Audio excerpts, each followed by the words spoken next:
Former Backstage Theater vet Willard explains why he left in our exclusive interview. Phil Lindemann, Krystal, 93 News. First, healthcare is a hot topic for Colorado voters, especially women who make 80% of healthcare decisions. A recent survey shows 3 in 5 families saw health insurance costs rise this past year, and many blame policymakers. So we wanted to know, what are the swing women voters concerned with? Those who don't always vote party line. What are their major issues? And the rising cost of healthcare was the #1 issue. That was Joni Inman, mediator for a healthcare panel in Frisco yesterday, sponsored by the Colorado Women's Alliance. The Alliance surveyed voters this summer and found widespread frustration with healthcare. State Representative Millie Hamner shares those frustrations. I'm hoping our common interest is the care of the people who live here and making sure that they get the quality healthcare that they need. Hamner says lobbyists often derail legislation, including Centura, UC Health, and Kaiser, the 3 hospitals responsible for 75% of Anthem insurance claims. What can you do to battle rising costs with legislation in limbo? Ask how to save money before you pay, not why you are paying too much after, and pay up front for procedures like x-rays if possible. Hospitals like St. Anthony's offer a 50% discount for upfront pay.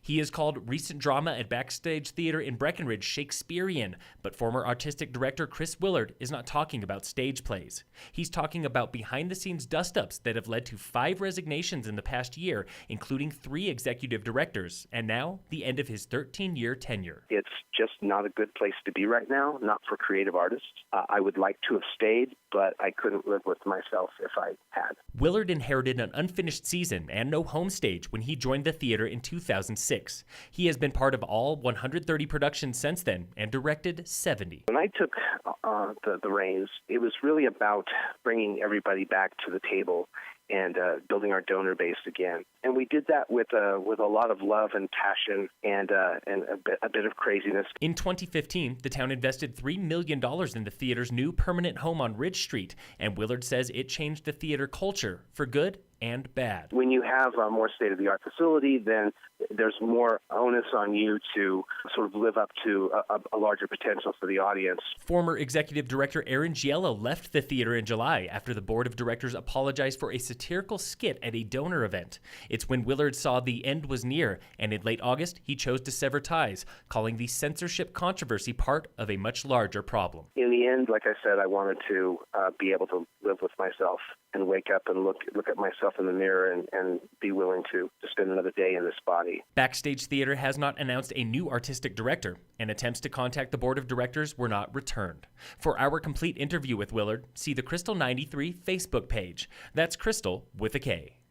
Actress Sharon K. White is 1 week into playing Sue Mangers, a sassy Hollywood super agent for Lake Dillon Theater, and admits she loves her character's no-nonsense style. This particular piece, the character of Sue and me as the actor, talking directly to the audience. The company's production of I'll Eat You Last, a chat with Sue Mangers, is White's first solo show after more than 2 decades of performing.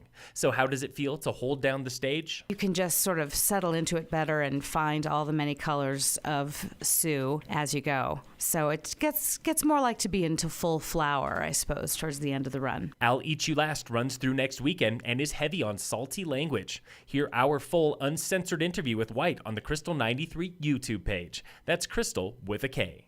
Tomorrow is the annual Frisco Fall Locals Party at Frisco Bay Marina with $5 food, booze, and music, plus raffles just for locals every 30 minutes, and a grand prize, a pontoon boat rental for you and your closest buddies. Things get started at 11 a.m. and end at 2. A-Basin is holding its very first Oktoberfest tomorrow at the base of the mountain with pretzels, Austrian music, games, and, of course, buckets of beer. There will also be free scenic chairlift rides from 11 a.m. to 3 p.m., and all 18 holes of the A-Basin disc golf course are still open. Learn more at arapahoebasin.com.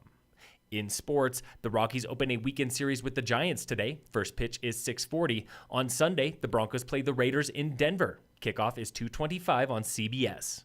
In local sports, brought to you by Wilderness Sports, tonight is the home opener for Summit High football playing Woodland Park at Tiger Stadium. Kickoff is 7 p.m. And tomorrow, cross country competes at Gypsum Creek Golf Club for the Eagle Valley Invite, while boys soccer plays Palisade at home. Phil Lindemann, Krystal, 93 News.